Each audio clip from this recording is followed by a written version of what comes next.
Recipe ఏంటంటే ఇన్స్టెంట్‌గా, టేస్టీగా ఎగ్ రైస్ ఎలా ప్రిపేర్ చేసుకోవాలో చూపిస్తానండి. సో, దానికోసం నేను ఒక బౌల్‌లోకి రైస్ అయితే తీసుకున్నాను.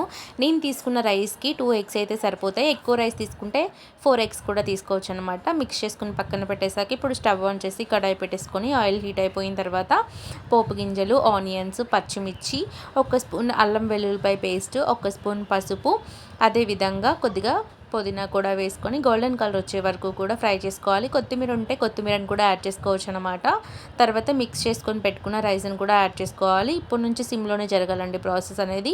కొద్దిగా ఫ్రై చేసుకుంటే రైస్ అనేది చాలా టేస్టీగా వస్తుంది. ఎగ్ కూడా ఫ్రై అయిపోతుంది అనమాట. బాగా ఫ్రై అయిపోయిన తర్వాత సరిపడా కారం, సరిపడా సాల్ట్, కొద్దిగా గరం మసాలా, కొద్దిగా ధనియాల పౌడర్ కూడా వేసుకొని మరొకసారి మిక్స్ చేసుకోవాలి. ఫైనల్గా పుదీనాతో గార్నిష్ చేసుకోవడమే. కాంబినేషన్గా ఆనియన్స్ వేసుకున్నారనమాట మా హస్బెండ్. సో 2 మినిట్స్ తర్వాత దింపేసి సర్వ్ చేసుకుంటే టేస్ట్ అయితే అదిరిపోయింది. నచ్చితే లైక్ చేయండి, షేర్ చేయండి, సబ్స్క్రైబ్ చేయండి. Thank you.